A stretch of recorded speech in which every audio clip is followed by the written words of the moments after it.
All right. Good evening, good afternoon to everybody on the West Coast. Thank you for joining us this evening. My name is Ed Recker. I am with Sallie Mae, and I am happy to be here on behalf of NSHSS just to talk to you all about the FAFSA, so the Free Application for Federal Student Aid, or the FAFSA. And tonight we're going to be going over really kind of some of the basics of the FAFSA, but also a lot of the changes. Some of you may have heard that the FAFSA is changing for this year. So that's really the goal tonight. We're going to try to go over a lot of those kind of high level stuff that you'll need to know, but then also the changes so that if you've ever done this or you've had family members go through it, you'll know what to expect moving forward. Excuse me. Just a couple of housekeeping announcements here before we really dig in. So first and foremost, the chat has been disabled, folks. So you won't be able to chat with either myself or Hannah, our moderator. With that being said, we do encourage you to ask questions via the Q&A box that should be available on your screen. Now, full disclosure, it's just me tonight. I am one, but I am mighty. So we are leaving a lot of time to do Q&A. You can ask questions throughout. Just know that I won't be addressing questions until the end of the presentation. Now, this presentation generally runs probably about 30 to 35 minutes. So gang, I'm going to kind of apologize up front. I'm telling you, it's great information to know, but at the same time, it is going to be a little bit of time as we get through all this information, all the changes. After that, feel free to fire away any of your questions. I'll be happy to answer them for you. So with that, let's begin. There we go. So here's the agenda for this evening. So I'll give you a little bit more information about me, but you didn't come to hear about me per se. You want to hear about the FAFSA. So after that, we're going to talk about the updated timeline and changes to getting started for the FAFSA. We're also going to talk about important changes really about the FAFSA itself. What's changing? What do you need to know? How's it going to impact you? And then changes to naming conventions and considerations. So again, gang, you're sensing a theme at this point. Change, change, change. When I worked in a financial aid office, I always like to tell folks, the only constant in change, and the FAFSA is really throwing that at us this year. And then at the end, we're going to go over some free tools and resources, and then lastly, some Q&A. So a little bit more about me. So as I'd mentioned, my name's Ed Recker. I'm with Sallie Mae. My title is Director of High School Relationship Management. So I work primarily with high schools, high school students, school counselors, state agencies and associations that work directly with high schools and high school students, really trying to help educate and inform folks about college, the college planning process, and how to pay for college. I've been with Sallie Mae for about 4.5 years now, but before then, I spent over 15 years on college campuses, primarily in financial aid offices, and about half that time as a financial aid director. I worked at a 4-year public university, a 4-year private institution, as well as a 2-year public institution. So I'd like to think I've got a pretty broad background and can really bring home what this topic means, no matter what that post-secondary path is for you. So with that, that's enough about me. Let's get started. So first and foremost, we're going to talk about some key tips for you all as students. So the very first thing is submit your FAFSA as soon as possible. But with that being said, we're going to talk about our very first change with the FAFSA. So normally about this time of the year, you know, your counselor, folks around you, you'd be reading a lot about, hey, FAFSA opens up on October 1st. You got to get ready. You know, at this point, we're less than 3 weeks away. That's changing for this year. So with all of the changes, the FAFSA will not open this year until December. I'm using those air quotes, and gang, I'm sorry, I'm a dad, ergo I have, you know, dad jokes, dad humor. On top of that, I'm a financial aid guy. I like to say the only financial aid humor is bad humor. So if I crack a joke or try to, please laugh, roll your eyes, do whatever you need to do. I'm just trying to keep things light. With that being said, again, air quotes December.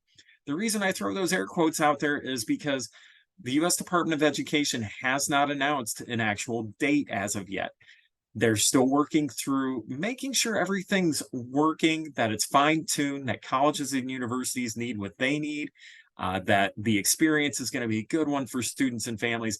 And because of that, they need a little extra time. So it's in December. Now, this is where we just encourage you to keep your eyes and ears open, because once word gets out when they're going to open it, uh, folks, it'll be broadcast long and loud. So keep that in mind, and also know that there are going to be all sorts of resources out there, including this webinar, to help you through that. So keep that in mind. Some more key tips for students as we continue down this path. And it's really one of the biggest and most common misconceptions about the FAFSA is, I'm not gonna apply because I won't get anything. And gang, I'm telling you, that's about 30% of the folks who that's one of the reasons why they said they don't file the FAFSA. They don't think they're going to get anything. But the truth is, almost every student is eligible for some sort of financial aid. So don't assume that you are going to be eligible just because you hear that. That's kind of an urban myth. We encourage everyone to fill out the FAFSA, especially that first year, because oftentimes it can qualify you for maybe some scholarships and grants you didn't even know about. So keep that in mind. Another thing, the FAFSA must be filed every year you're in college. So this is not, whoop, excuse me, we forwarded too fast. This is not a one and done application. So you have to fill it out every year in order to be eligible every year. And then the last thing on this slide, just keep in mind that financial aid deadlines aren't the same as college admission deadlines. So this year's a little bit different because of that late FAFSA opening. Some of those financial aid deadlines have moved.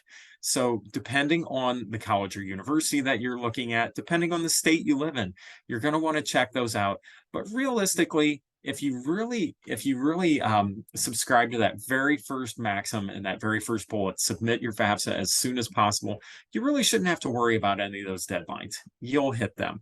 Now, one of the questions we usually have after this slide, during this slide is, hey, Ed, I know you said that it opens in December. It usually opens in October.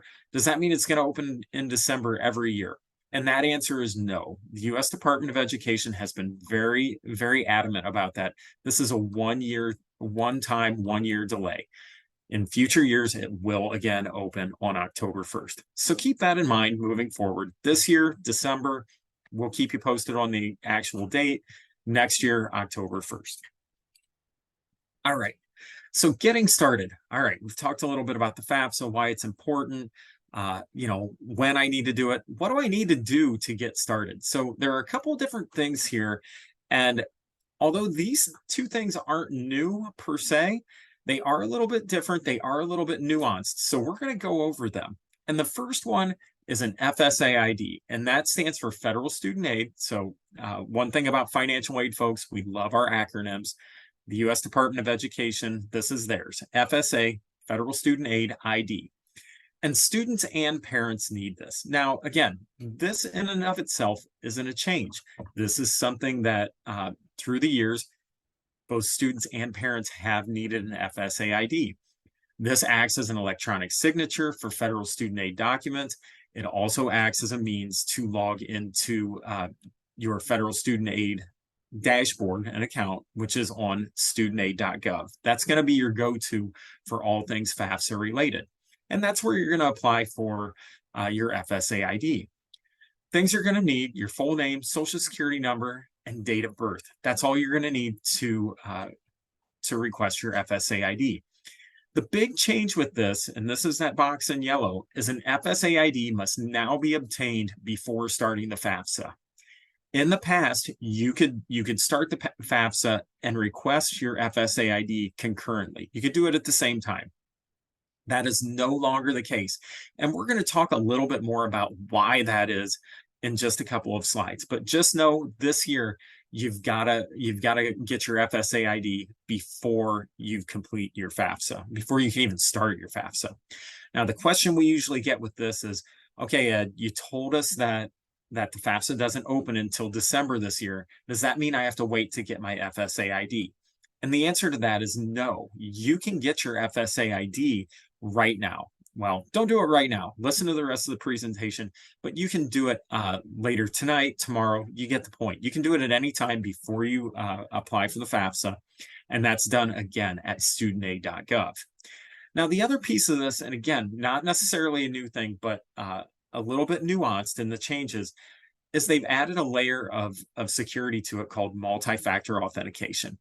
And gang, most of us are very, very familiar with this. And the US Department of Education is also calling it two-step verification. What this is it's exactly what it sounds like. And again, it's something you're probably used to. If you have a banking app, or you have to log into a banking website or investor accounts, all of these things. Heck, sometimes, I mean, there are all sorts of reasons that folks will use multi-factor authentication. It's used to provide that extra layer of security to log into that account. And it's done via text, email, or an authentication app. So it's one of those that when you set up your FSA ID, it's going to ask you, it's going to ask you your information. So contact information, like an email address, like a cell phone number. And it's going to ask you, how would you like to receive your multi-factor authentication, or in this case, two-step verification codes? You just let them know right then and there. And then in the future, when you log in to studentaid.gov, it's going to send you a text. It's going to send you an email. There is one other option though, and that is a backup code. So when you establish your FSA ID, it will give you a backup code. This is a one-time code. It's kind of like a master code. It can be used at any time to log in instead of that multi-factor authentication, instead of getting that text, instead of getting that email. So that's a good thing in case you change cell phone numbers, you change email addresses, and you forgot to update your FSA ID. Okay, it happens. The key is the Department of Education is only going to give you that backup code one time, and that's when you set it up. The Department of Ed has been very clear about this. At this point, there's no way to retrieve that backup code. So, and gang, I've been through this. When you do it, when you set it up, make sure you screenshot it, you print it, you take a picture of it, write it down, get it somewhere safe, because they're very clear. You're not going to get it again. So they're very clear about that. Now, the question we usually get about this is, hey, Ed, what if I already had an FSA ID? I didn't have to do two-step verification, or if I'm a parent and I had one for an older sibling, what do I need to go through this again? Do I have to set up a new FSA ID? And the answer to that is no. So what I did is I had an old FSA ID. I went in, logged in, and it asked me to confirm all of my information, which I did. And then it asked me, okay, Ed, how do you want your multi-factor authentication? How do you want your two-step verification? I chose my cell phone. At that point, said, okay, we moved on. And then it gave me that backup code. So even if you've had an FSA ID in the past, it will, once you log in, it'll require you to set up that two-step verification as well as get you your backup code.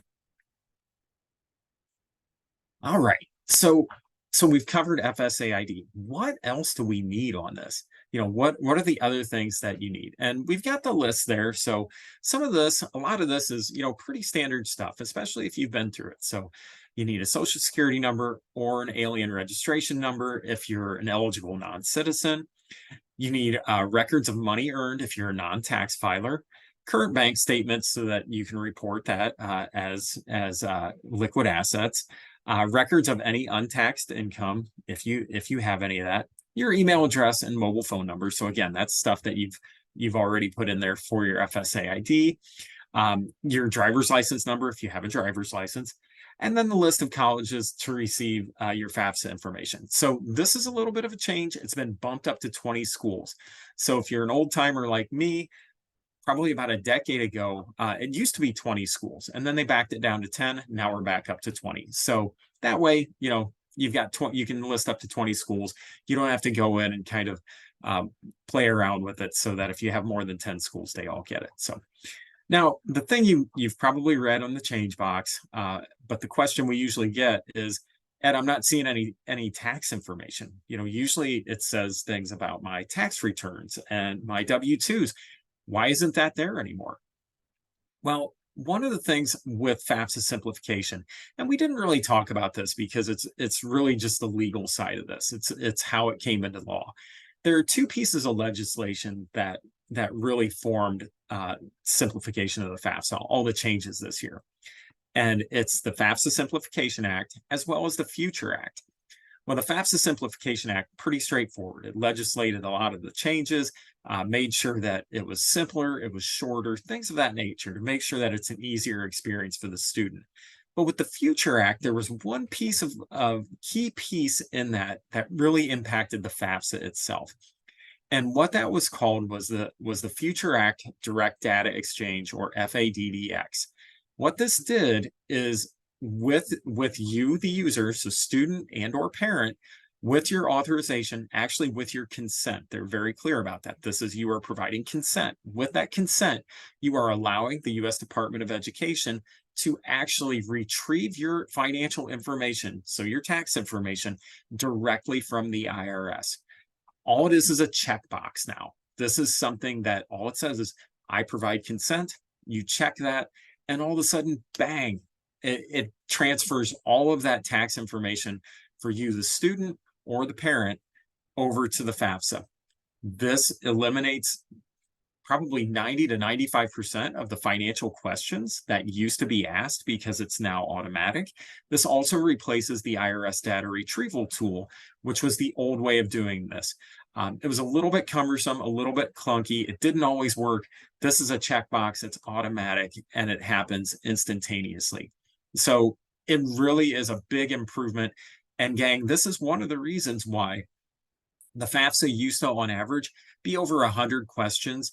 Now for your average user, it's going to be anywhere from 35 to 50 questions. So cut in at least half the number of questions. Should make it a whole lot easier for everybody, should move that process forward and make it much quicker for you all. So this is a really good thing. It's a really good thing that came along with the Future Act, and that's what's going to make it hopefully a whole lot easier for pretty much everybody as they fill out the FAFSA. So as we continue, another change is what we're calling user-defined roles. So what that really means is when you log in using your FSA ID, it's going to ask you right away, and you can see a screenshot right there of what it's going to look like.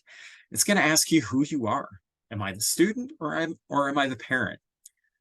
And the reason it does this is it's going to only present you with the questions that are appropriate to your role. So as a student, you're only going to see student questions. If you do log in as a parent, there are some ways that you can fill out some of the student questions on behalf of your son or daughter.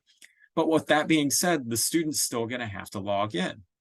The reason being, and this again goes back to that Future Act Direct Data Exchange, is that everyone who logs in as either a parent or a student is going to have to authorize that transfer of financial information from the IRS. That's why you need that FSA ID up front, because they need to validate who you are.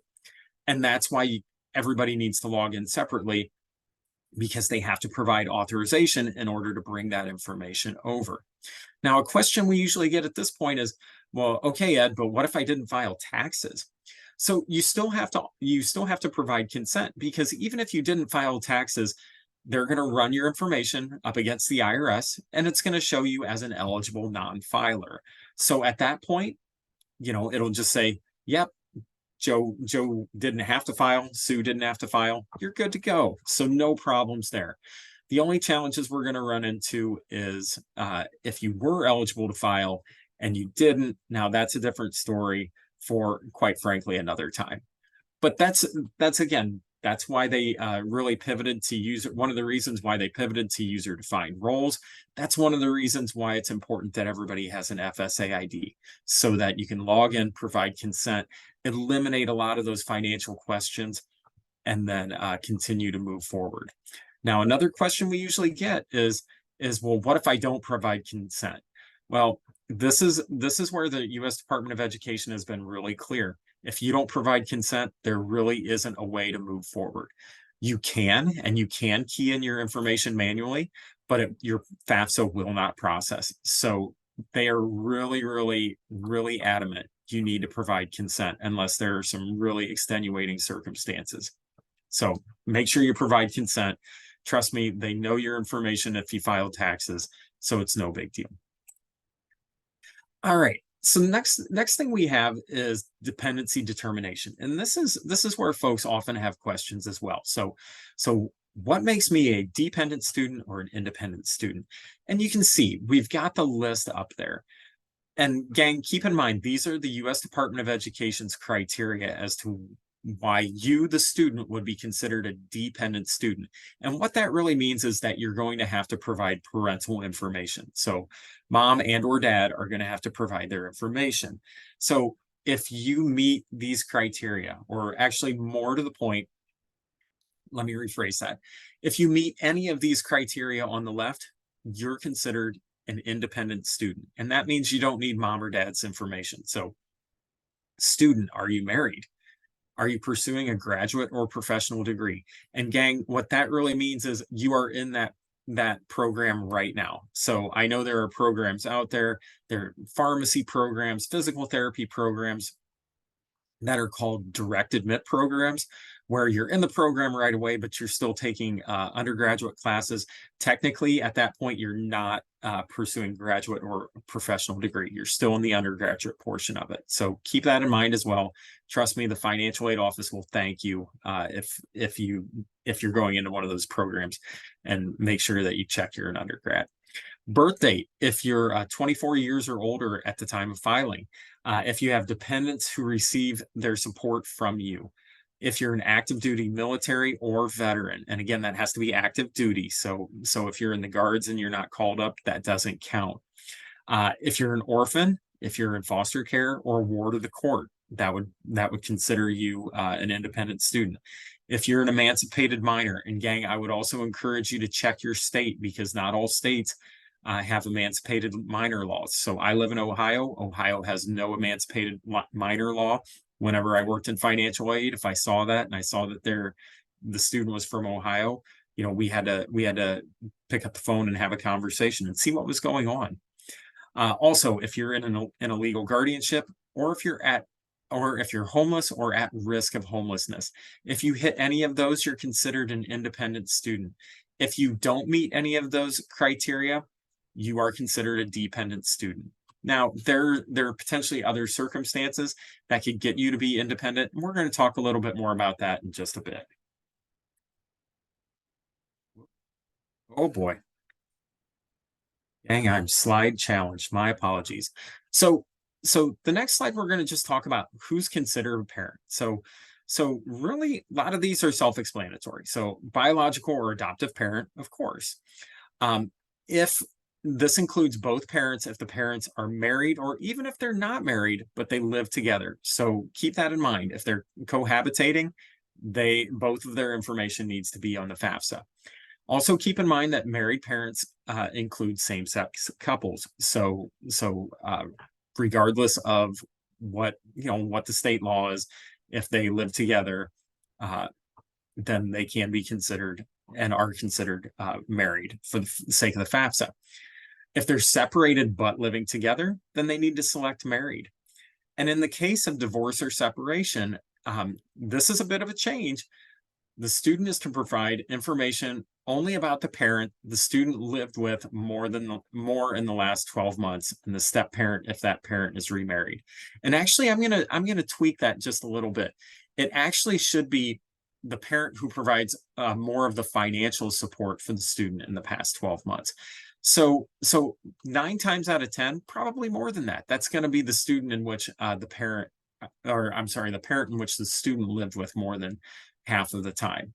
But sometimes not. So keep that in mind. It's got to be financial support. Now, that doesn't necessarily mean immediately that it's child support driven, because the FAFSA does want you to take into consideration things like what we would call in-kind income or support. So things like housing, things like food, transportation. It would still cost money, but if child support's the only support given, then we need to factor those things in as well. So keep that in mind when you're considering who's who's the parent. And if you do still need help, there's a really helpful URL there in the blue from the Department of Education that gives you a really good kind of flow chart to really decide, okay, who is the appropriate parent to go on the FAFSA. All right, the next thing we have here is just reporting assets. What do we have to put on the FAFSA? What do we have to report? And a lot of these are really straightforward, and not a lot of these have changed from years past. So I'm going to start on the right, the things that don't need to be included. So primary house, the house you live in, if you own it outright, you don't have to report that. There's no need. The Department of Ed doesn't want you to mortgage your house in order to have to go to college. Any type of retirement savings. So savings in a retirement specific account, pensions, annuities, 401ks, 403bs, those are all sheltered. And then any personal possessions, any cars, furniture, clothes, those types of things, those don't need to be included as assets. Now, things that do, if you own a vacation home or an investment property, yep, you got to report that, what that value is. If you own stocks and bonds that are outside of your retirement accounts, you have to report those. If you have college savings accounts, and gang, this one always gets a little bit tricky, but it's as long, it depends on who is the owner of the account. So keep that in mind as well. If there are college savings accounts in the family, it's got to, depending on who it's tied to, it's got to be reported. Now, the two new things on here are those two on the right of those assets columns. So adjusted net worth of a business and adjusted net worth of a family farm. So in the past, if it was a small business, so 99 employees or fewer, or a family farm, regardless of the size, all of those assets were sheltered. That's no longer the case. If you own a business, you have to report the net assets. Or actually the value of the business. So value is what it's worth minus any outstanding debts. So keep that in mind. And then the Department of Ed will calculate that net worth. Similar with a family farm, it's the same way. Gang, these are changes. These are new to the equation, and it will ask that on the FAFSA. So keep that in mind as you move forward. All right, so as we move along, oftentimes people are like, okay, Ed, what do we do after the FAFSA? What happens here? So a little bit of a change in naming convention. So the student will receive a FAFSA submission summary. And this used to be called the Student Aid Report, or the SAR. And you usually get that within a couple of days of completing the FAFSA. And what that really is just a transcript of all of the answers that you submitted on the FAFSA. So it gives you the basic information, and it also gives you the basic information about your eligibility for certain types of federal financial aid, specifically federal Pell Grant. Now, one thing to keep in mind, and this is a change with the FAFSA submission summary / student aid report. In the past, it would have all of the income information on there.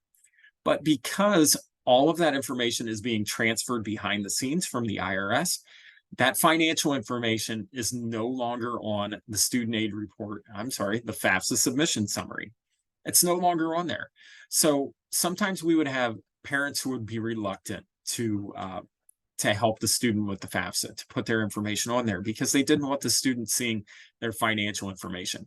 Well, that's no longer the case. The student will no longer see parental financial information and vice versa. So that can be a really good thing if your parents are hesitant to provide that help because they don't want you seeing their financials. So that's what happens immediately thereafter.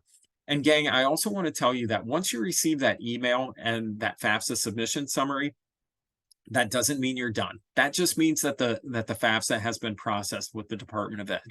From there, the colleges that you included on your FAFSA, so those school codes, they're going to receive your data electronically. Now, they're going to need some time to process that. And depending on who they are, what their timeline looks like, that could be a couple of weeks, it could be a couple of months. And that's going to come in the form of your financial aid offer. Keep that in mind. Sometimes it takes a little bit.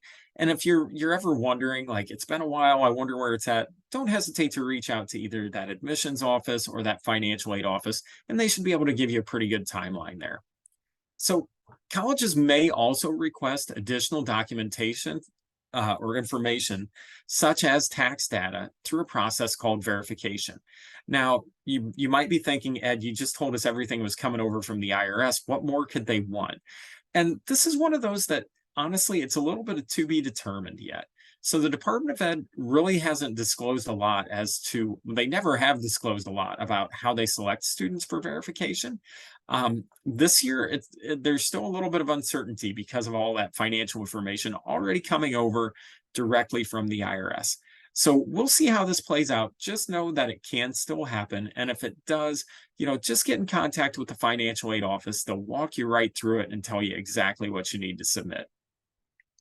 And then, as I said earlier, colleges will use all this data collected to send out those financial aid offers. They're going to take that FAFSA submission summary, they're going to run their calculations, and they're going to give you a financial aid offer that really tells you what you're eligible for at their institution.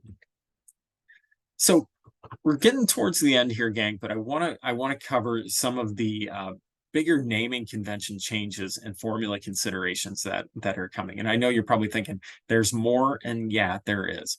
We just want to make sure that we're hitting all of them as we continue to go through these. So in the past, the FAFSA was really the output of that FAFSA was a number called the expected family contribution, or EFC. That number is being replaced by a number called the Student Aid Index, or SAI.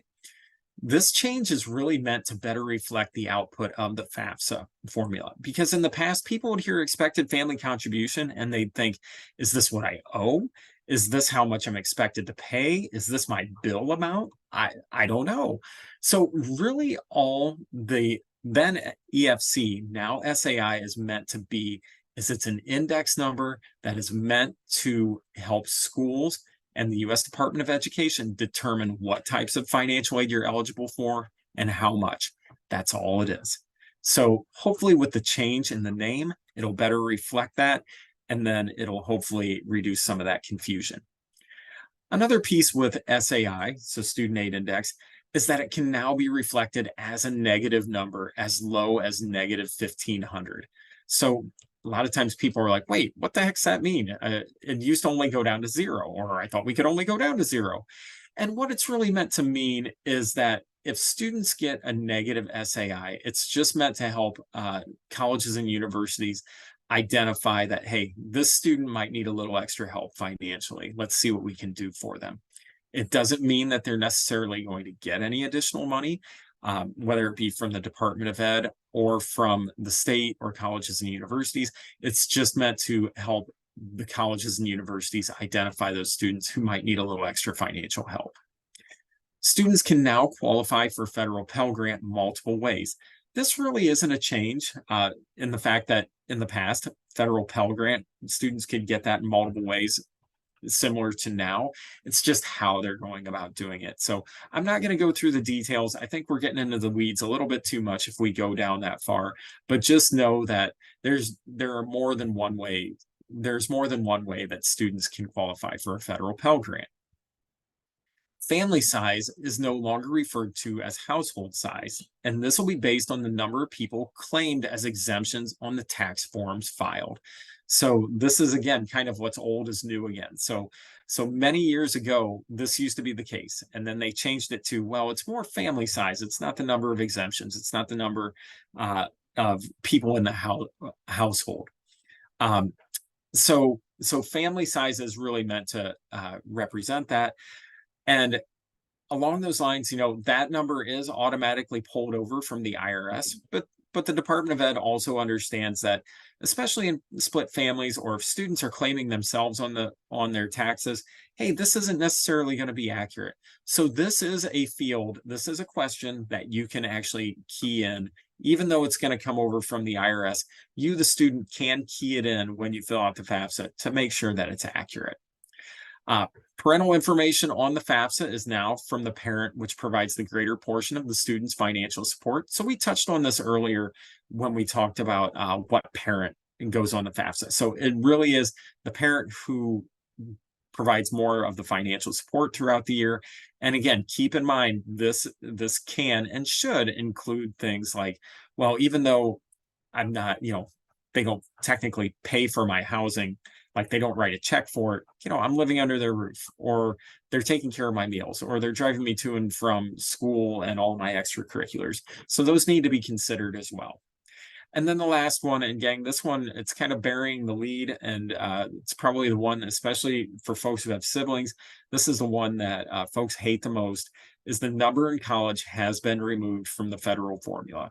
So the easiest way to describe this is, in the past, if you had multiple people in your household in college, it helped to lower that index number at the time, EFC.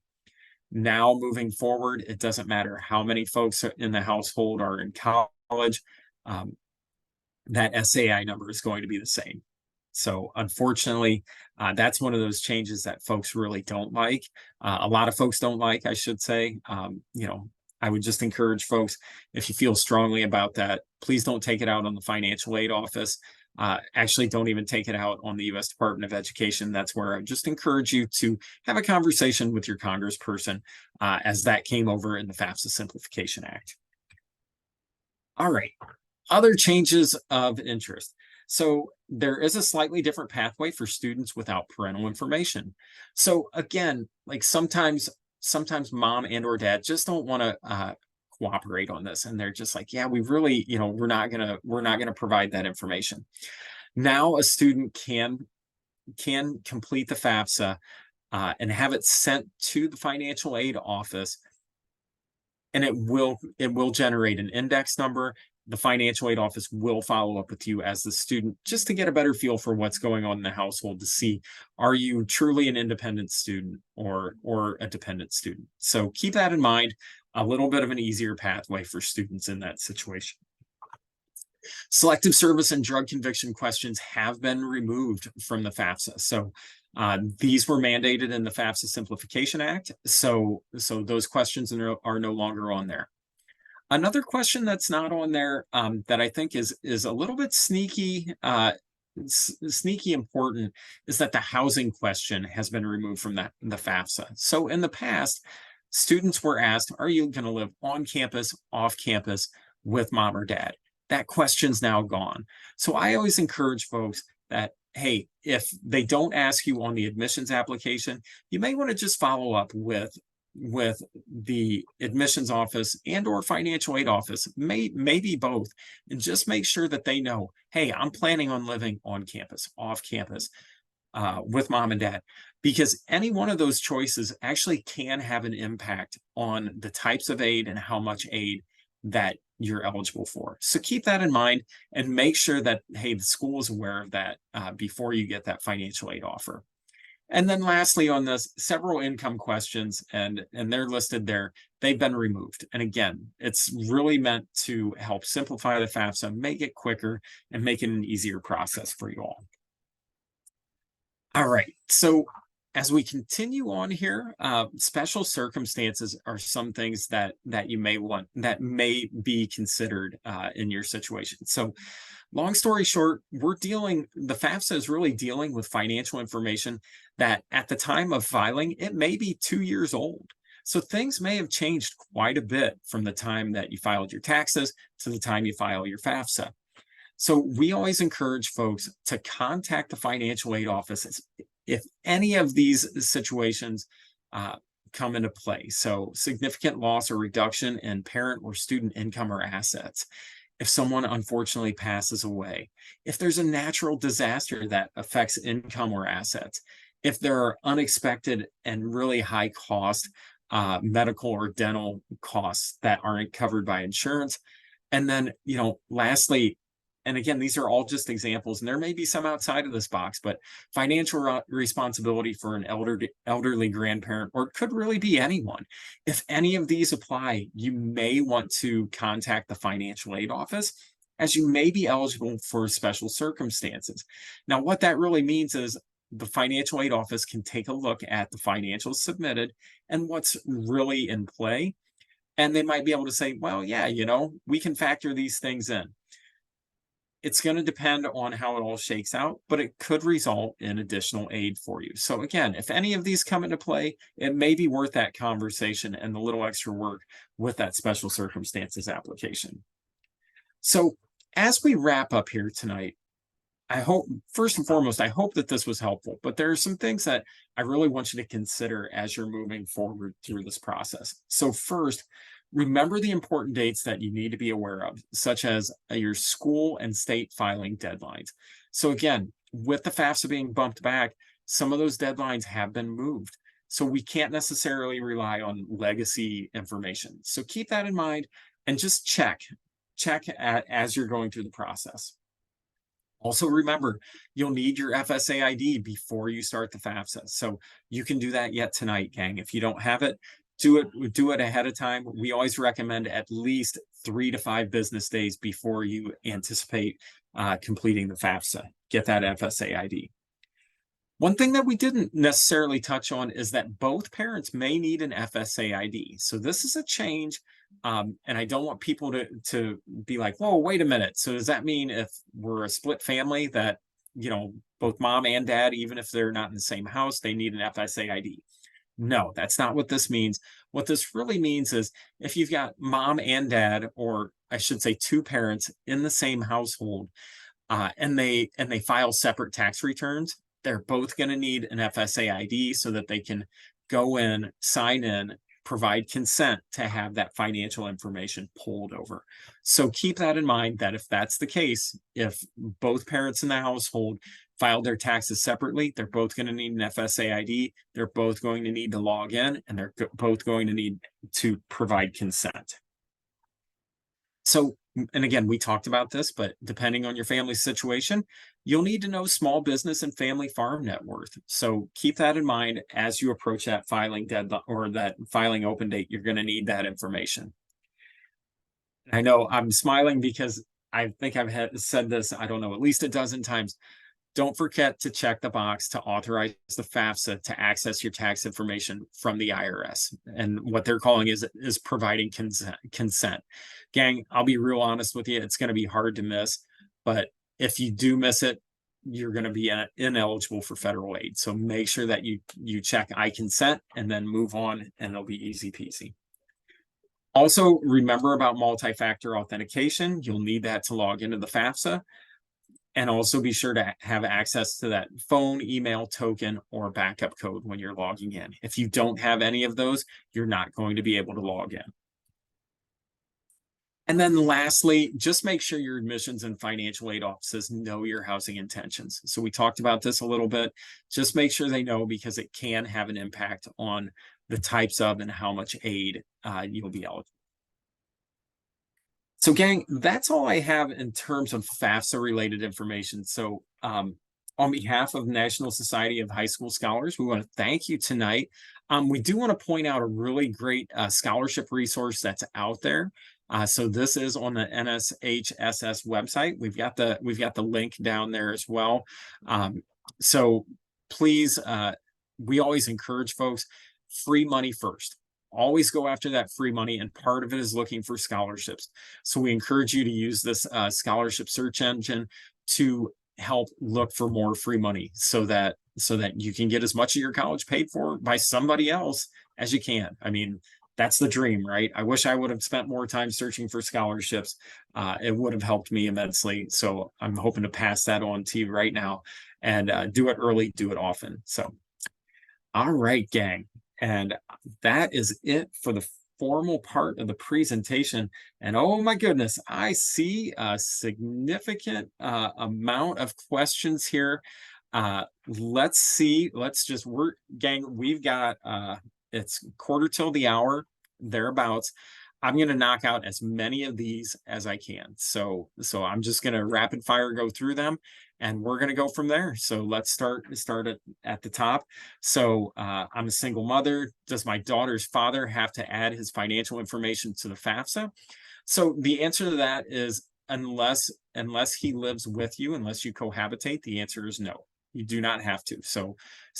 Or I should say, whoever provides the most financial support for your daughter during that time frame. So if that's whoever's providing the most financial support, only that parent needs to provide their information. So good stuff. All right. Do you have any advice as far as whether or not to collect Social Security while my son is going to college? That's a really specific question, and unfortunately, I don't know that I have a great answer for that. And gang, I'm sorry. Sometimes this is a financial aid administrator's uh, favorite answer. It depends. I would say if that's your only income, it's probably not going to have an impact as to whether or not you collect or not, and it's going to partially depend on how much it is and things of that nature. So I apologize. I wish I could get more granular on that, but it's going to depend. But the overarching answer is it's probably not going to matter. So I would actually probably follow up with maybe one of the financial aid offices, and they can help you with that. Next question: at what high school year should I fill out the FAFSA? This is a great question. I can't believe I didn't address it during the presentation. You're going to want to do that during your senior year. So if you do it any year before that, freshman, sophomore, junior year, it's just going to be practice. It's going to be a road to nowhere. I mean, you'll get a feel for what they're going to ask, but it's really going to provide no value for you. So senior year is when you're going to want to hit that. So good question. What if the other parent refuses to give his or her financial information on the application? So this is where it only needs to be the parent who provides the most financial most financial support. So if it's a split family, keep that in mind. But this is also where I would have the conversation about, look, no one sees your financials. The only folks that do already have it, which is really the IRS. So I think that's a big point to have that conversation. But if it still boils down to it, and if it's a case where, oh my gosh, if the parents are still, it's going to depend on the situation. Are the parents still legally married, but they're living separately?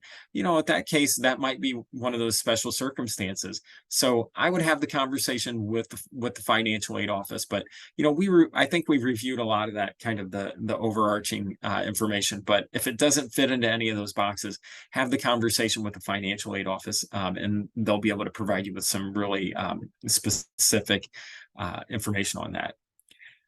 So next question, my daughter graduates high school in 2025, filled the FAFSA 1 year before that, correct? That's correct. So if graduation date is 2025, oh my goodness, I've got to think what year we're in, 2023. So not this year, but the following year, you would fill out the FAFSA. So yep.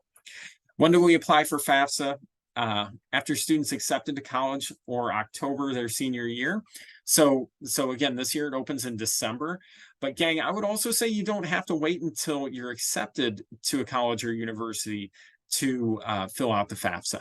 So even if you haven't received an admissions decision from that school as of yet, you can still fill out the FAFSA and put their school code on it. And honestly, I would encourage that, because there are some types of aid that are first come, first served. So making sure that you filed the FAFSA, that you've put that school code on there, so that really it's time and date stamped. The school knows what your intentions are based on that. And if there are some of those aid dollars that are first come, first served, you're one of the first ones in line. So that's a great question.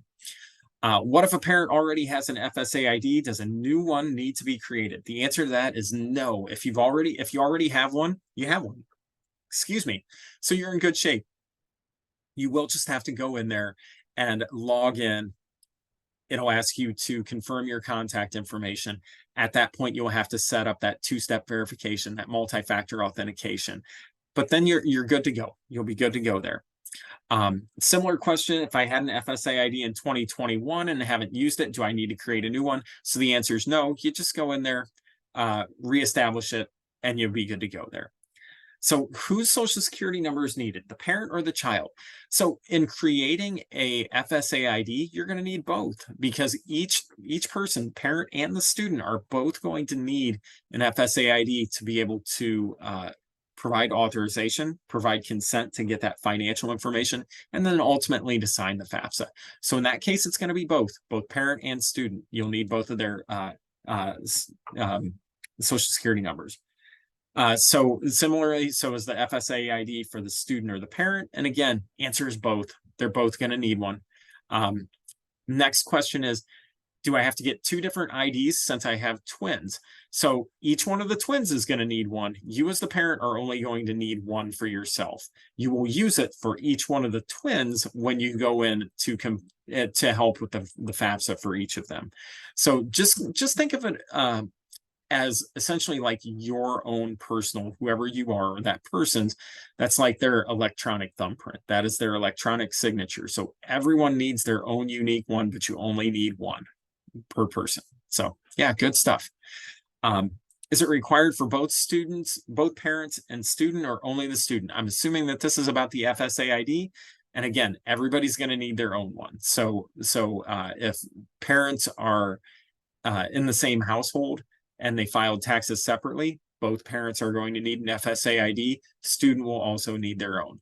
If the parents filed their taxes jointly, then only one parent needs, because one authorization will bring over all of that tax information. So good question. Student lives with the guardian. Does the guardian need an FSA ID?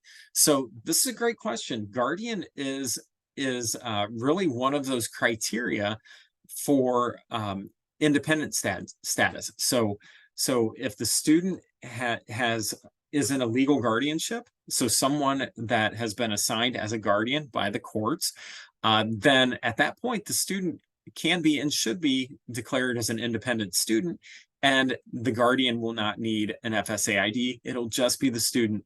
They will identify as having an appointed guardian within the FAFSA.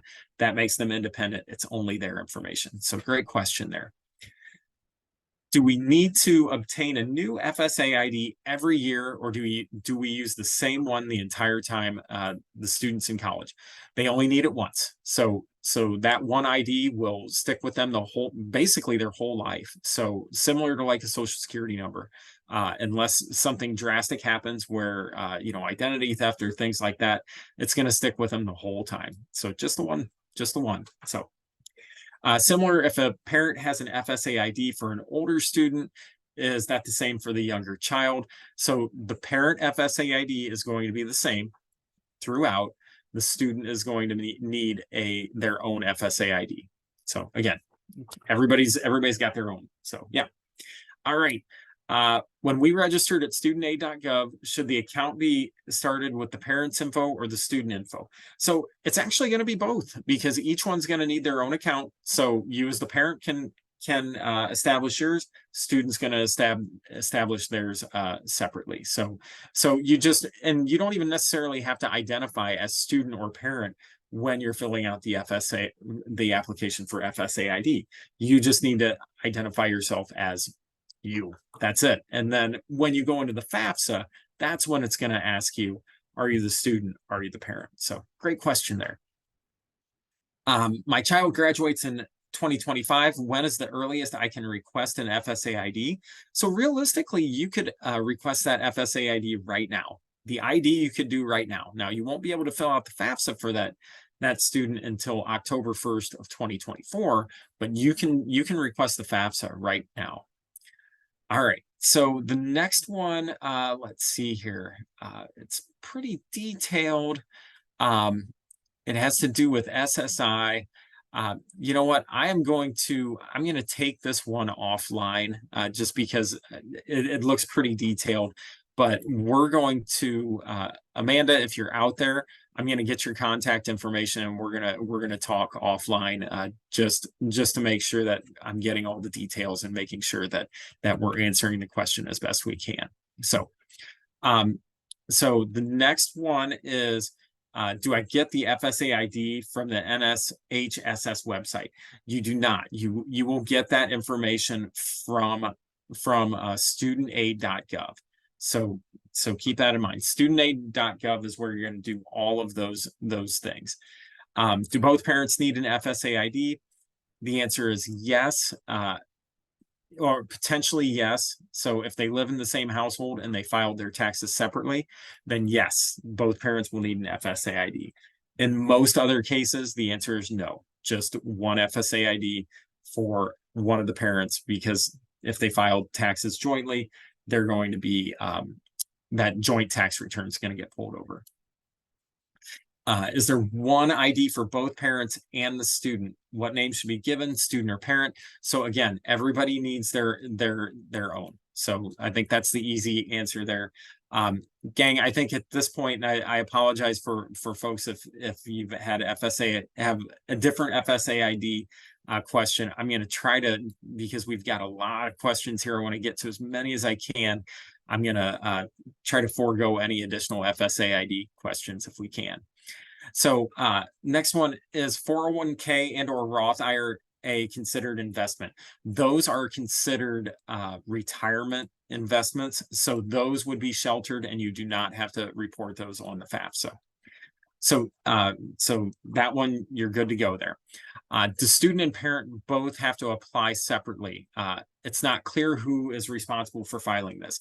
So both the student and the parent will be working off of the same FAFSA, which will ultimately be the student's FAFSA. So both will have to log in.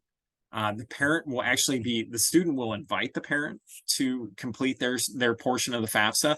And in that way, it links up together. So they're not doing separate applications. They are going to see separate questions because they're only going to see the questions that are associated to them in their role. But both will have to log in, complete their own separate questions, but it's still just the student's FAFSA. So good question.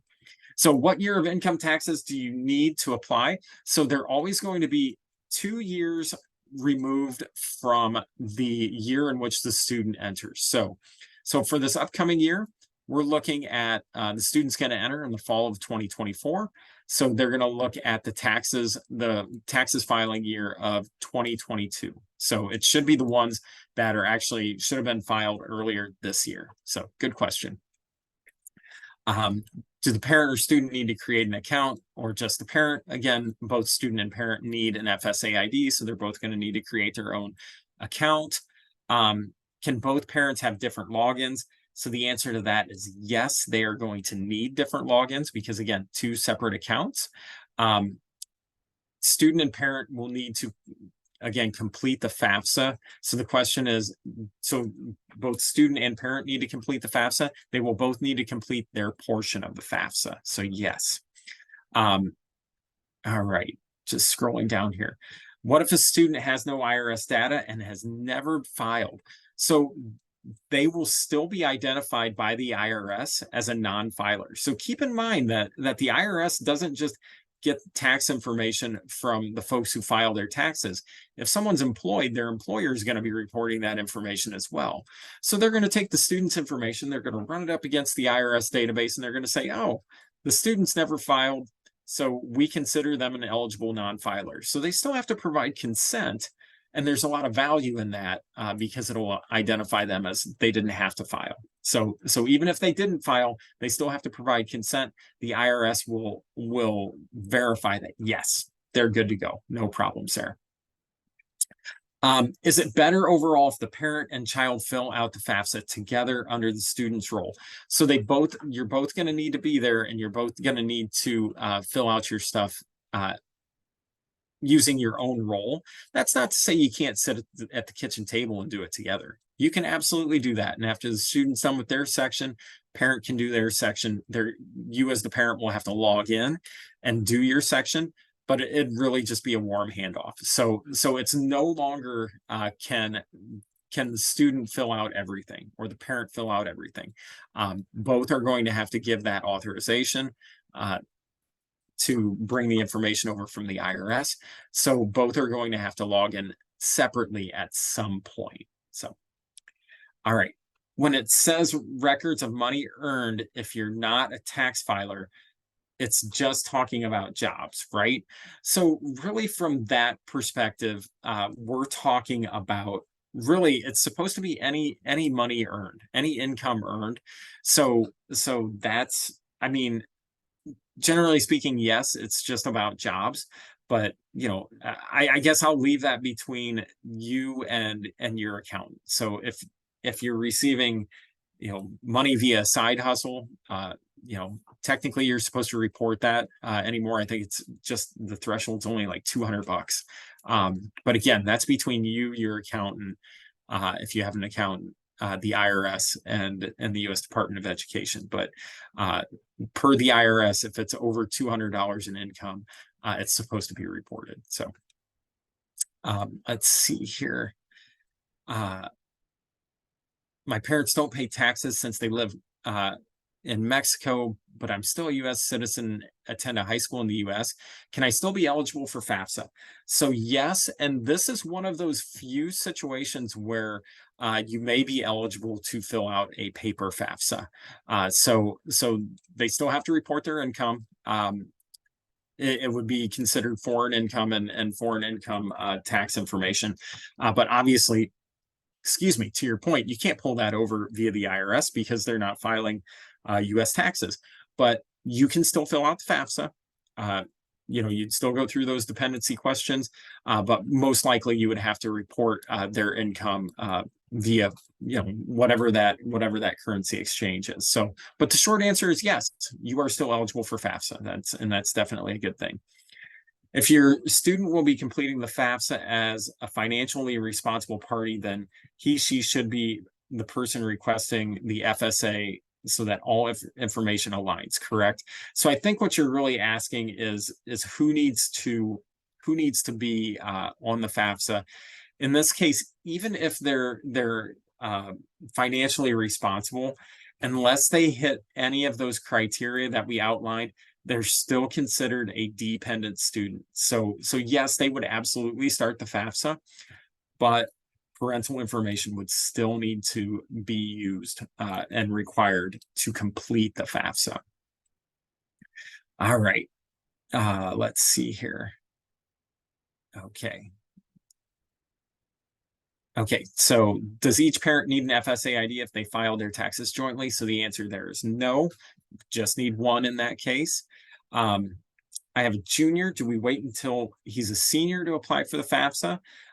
Correct. Only senior year. Junior year, you could do it, but it's just going to be, unless you're like me and think it's weird and fun, it'd just be for fun. It's not going to help you any. All right. What does certain step parents mean? I'm assuming that means when we talk about reporting financial information. So certain step parents really is if it is a step parent, that step parent lives in the house and is part of the family, is essentially married to the parent who provides the most financial support. They are considered a parent of record, and their information would also need to be put on the FAFSA. So that's what that would mean. Is Florida prepaid considered college savings account?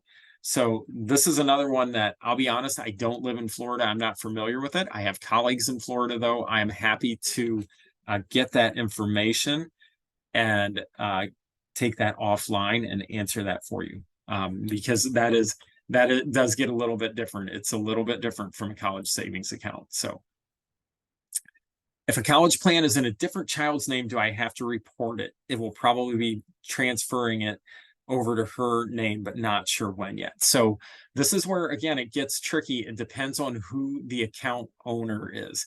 So I wasn't very clear about that, gang, and I apologize. So college savings accounts, usually 529s, it really depends on who the owner is, not the beneficiary.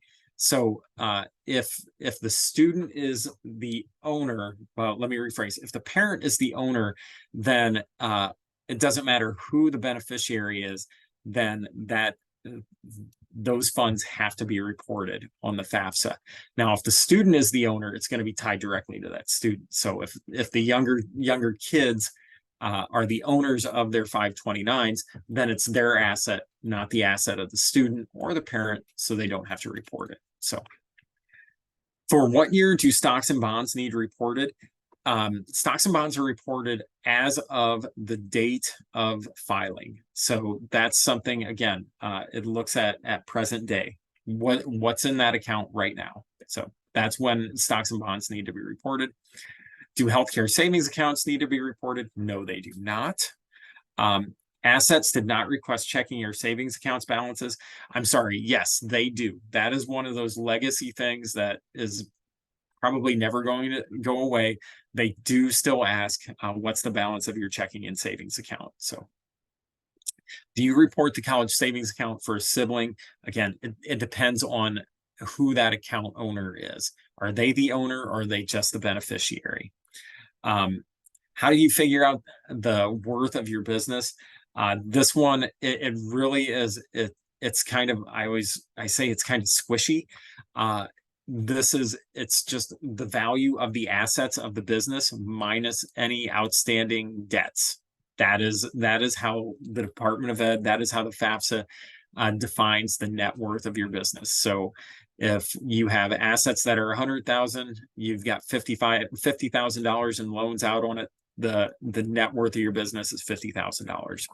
So that's how they're defining it. So let's see, we've already answered that question on 529. If you're an equity partner of a firm, does that count as you own the business that is required to be reported? I'm going to be honest, I'm not 100% familiar with what an equity partner is and what that all entails. But honestly, if you are, I mean, I'm assuming equity partner is like you own a part of the business, you're going to have to report whatever part of the business you have equity in, you have stake in. So if you are a 50% equity partner, whatever that net worth of that business is, you're going to have to report 50% of it. So yeah. Does timeshare ownerships count? No, it does not. Timeshares do not count as those vacation homes, secondary homes. Can you expand on who owns a college savings account? I think we kind of hopefully knocked that out. It really is who that account owner is, not who the beneficiary is. If you have a 529, you should be able to log into your account and be able to see pretty much immediately. It'll say who the owner is, who the beneficiary is. So let's see here. For the case of divorced parents, to determine the parent who provides the most financial support, are the parents and step parents considered together or only the biological parents? So this is where it gets tricky. Quite honestly, it really kind of depends. Oftentimes they're looking at, again, what's the financial contribution look like? So that's how they're trying to really make that determination. So if one parent's paying child support, but the other parent is providing housing, meals, all of those other things, it's going to be most likely, unless depending on the dollar amount of that child support, it's going to be whoever that student is living with and getting that in-kind support from. If there's a step parent within that household, step parent has to be included. So I know these are always, it's kind of those gray areas that oftentimes it's a bigger conversation. So let's see, we received a pre-read from a college asking for financial info. Is that in any way related to the FAFSA? So most likely not, depending on the school. Sometimes they have supplemental aid applications. Oftentimes that's a good thing because that means that they have additional funds to be able to give students and families. Oftentimes that takes place via the College Board's CSS profile, or they may have their own homegrown application. So it's not directly related to the FAFSA. So you're still going to have to complete the FAFSA to be eligible for any type of federal aid. But oftentimes that's how schools will try to determine students' eligibility for additional funds, and it's usually institutional money. What are the rules about an inheritance received in the tax year the FAFSA looks at? So again, it's just considered as income. I hate to say it like that. That might be a case where it could be Special circumstances, you can talk to the school, and depending on where that inheritance went, if it went directly into, say, a retirement account or something that can't necessarily be touched, they might be willing to look at that from a special circumstances perspective. Can we start filing the FAFSA now after receiving the FSA ID, but won't be able to submit till December 23? The answer is no. The FAFSA for the 24-25 school year is not even available yet. So if you went in there and tried to fill something out right now, it would be for the current academic year that they're in. And again, you would just have to fill it out again once it comes out in December. If you own a second home for a parent, is that considered a vacation home? Does it need to be reported? So unfortunately, even though we put it out there as a vacation home, if it is a secondary residence, that's really what the Department of Ed is looking at. It would need to be reported. So that is the unfortunate short answer to that question. Can you add colleges later, or is it a one and done? No, you can always add colleges throughout. So if the initial list is 6, and all of a sudden, hey, I really want to take a look at this other school, you can always go in and add a school code to the FAFSA, and they'll get that information. How is an investment property valued for FAFSA? Do you need a formal market valuation done? The answer to that is no, you don't need a formal market valuation. It is meant to be a fair market valuation. You can make that determination, whether it be, via professional or Zillow or something of that nature. So I have a child in college already. Will FAFSA consider that I have to pay for 2 kids? Unfortunately, this is the answer is no. Like in the past, it did. That's one of the changes. So I hate to be the bearer of that news, but unfortunately, that is one of the negative changes with the FAFSA, at least in my personal opinion. So, is it a requirement for both students and parents to create FAFSA accounts? So yes, both students and parents need to create an FSA ID. All right, can you expand on college savings funds and whether they're counted? I think we've covered that, where it depends on who the account owner is. So realistically, if it's the student or the parent, and it's the student that's going to be attending, it really doesn't matter.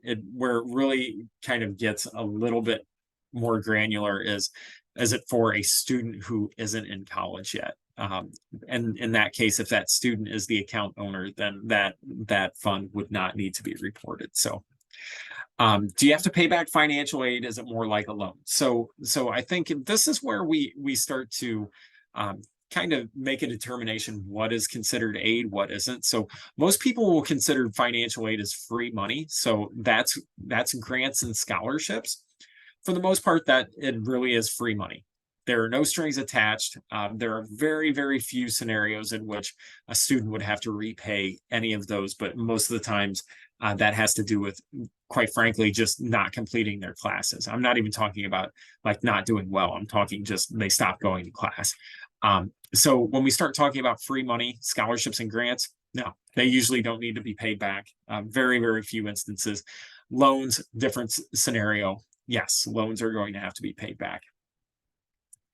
Can you complete financial info and add the colleges later? So the answer to that is yes as well. So you can always complete the FAFSA, even if you don't have colleges or universities defined at that point. You can complete it, and then after the fact, you can always go in and add schools.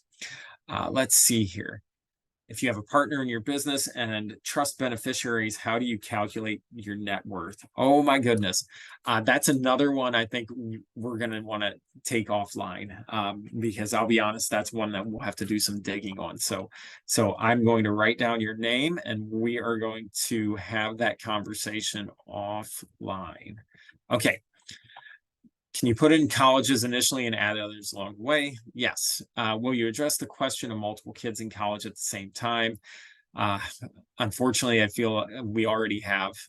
Unfortunately, there are really no considerations to that. The only recourse you would have, gang, is talk to the college or university themselves. There's really nothing that they can do from a federal standpoint. They may have additional institutional aid to help out there, but from a federal consideration, there's no recourse there. Will we get a summary come back before May? Yes, you will get your FAFSA submission summary usually within days of completing the FAFSA. Um, the financial aid offers are the ones you probably have to wait on. Those are going to be dependent on the school and their processing. So those could come back as quickly as a couple of weeks after completing the FAFSA, or depending on the school, it may be February, March, those timelines. So again, I think that's something that the schools should be able to answer there. Let's see here. How would one know which colleges to send the FAFSA to if they haven't yet received application results and don't know which colleges they have a chance to go to?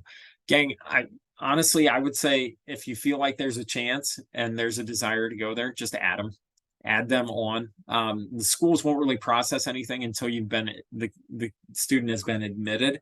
So I would just say, if you feel like you have a desire to potentially go there and you might get in, send the information. It's not going to hurt anything. What is the max SAI? I don't know that they have a max on it. I'll be honest, back in the old days, they capped it at 999,999. That should give you an idea. I mean, at some point, SAI, or in that case, EFC, it really became somewhat irrelevant because, again, it's meant as a guidepost to help, an index number to help schools determine what types and how much. It goes into a deeper formula where it bumps up against what's called cost of attendance to determine need-based aid versus non-need-based aid. Again, we're getting a little deep into the weeds there, but long story short, generally speaking, once it hits six figures, it doesn't have a whole lot of relevance anymore, because there aren't a lot of schools that for 1 year's cost of attendance exceed six figures. So is financial aid tied to the date you applied? More aid available the earlier you applied. So there can be additional funds available to the early bird. So that's why we always encourage folks file early, because some funds are finite. Once they're gone, they're gone. So we always encourage folks, the sooner you can file your FAFSA, the better off you are. So we can't move forward until December. Question, after getting the FSA ID, what do we do next? So gang, I would encourage you, get your FSA ID and use this time to search for scholarships. We shared that scholarship resource, and I'm happy to back up to that slide again. Search for those scholarships. Use this time to really look for additional free money through those outside scholarships. Leverage your high school counselor. Do more research on schools. You've got this time. Use it. That would be my recommendation. So, will FAFSA pull tax information from the last year of fall 2024 college freshmen? I think what you're asking is really what year, tax year, or is the IRS going to pull from? It's going to be from essentially 2 years prior to the enrollment year. So if they're enrolling in fall of 2024, it's going to pull the taxes filed, or the tax filing year of 2022. So gang, we're closing in on about 20 after the hour. I'm going to go a couple more minutes here. I apologize. I'm really trying to knock out as many of these as I can. So yeah, we're going to go a little bit longer, but then I'm going to have to sign off. So, what financial information can I derive from my SAI? Is lower better? So the lower the number, the higher the likelihood of getting grants in particular.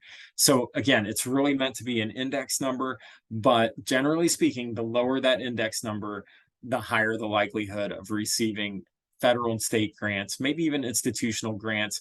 Generally speaking, scholarships are based on some type of really skill or achievement. So, excuse me, high GPAs, high test scores, athletics, again, some type of performance, art, things of that nature. So scholarships, not so much, but definitely when we start talking about grants, those tend to be more need-based. So the lower that index number, the more likely you are to get grants. Let's see here. Are parents' ages considered in the calculation of eligibility? So the short answer to that is yes, but I will also say that it's not, there's not a really strong consideration. They do have what's called asset protection allowances for parents. But gang, it really is a small number. It's not as substantial as one would think, but we also have to consider that retirement specific financials like 401ks, 403bs, Roth IRAs, those types of things, those aren't being factored in anyhow. So it does help protect, shelter more liquid assets, but it's still not a huge number. All right. My former spouse claims our daughter on tax returns due to our divorce agreement, but I would be completing the FAFSA. Will this be a problem? The answer is no. No, it will not. That's where you would just, when it asks the household size, make sure that you're including yourself, your daughter, and anyone else in the household because you're providing the majority of the financial support. My daughter will be attending community college in spring 2024. She hasn't applied to a four-year college yet. Will the college still accept the FAFSA information for financial aid? So the answer is yes. Yes, they will. So that's something that they'll actually, if we're talking, spring 2024, I've got to get my years right. Yeah, so you would definitely be fine there. You would just add the four-year colleges onto the FAFSA for that upcoming year. Is there nothing to do until December 1st? So we've talked about that. Get your FSA ID, search for outside scholarships, and also research the schools as well. How do they verify which parent is the person who provides more financial support in the case of divorce? I'm smiling here because really, if we're being very honest, it's largely the honor system. But with that being said, colleges and universities will take a look at what they would call conflicting information. So if all of a sudden contact information is one parent, the permanent address is one address, and then all of a sudden the FAFSA comes in, it's a different parent with a different address, they will call, that's called conflicting information. The financial aid office will then select the student for verification, where the student will have to provide documentation to really prove who that parent is. All right, let's see here. I'm just, gang, I'm kind of cherry picking at this point, and I apologize. I'm running out of voice. Let's see here. At that, I hate to say it, gang, but I really appreciate all of the questions. Quite frankly, I'm a bit overwhelmed in a good way at the number of questions that we received. So thank you so much for this. Again, really appreciate the opportunity to come out and help. I hope this answered a lot of questions. Hannah, if it's okay, I will make just a quick plug for our free resources. If you go to salliemae.com, we do have a lot of great free resources on the FAFSA. So please feel free to check them out. Hopefully that'll answer any additional questions.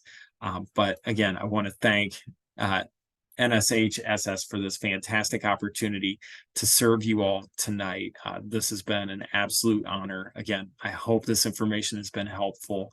I do have some names of very specific questions that I need to follow up with, but beyond that, gang, again, thank you so much for this opportunity. Truly appreciate it. I hope you all have a great rest of your evening.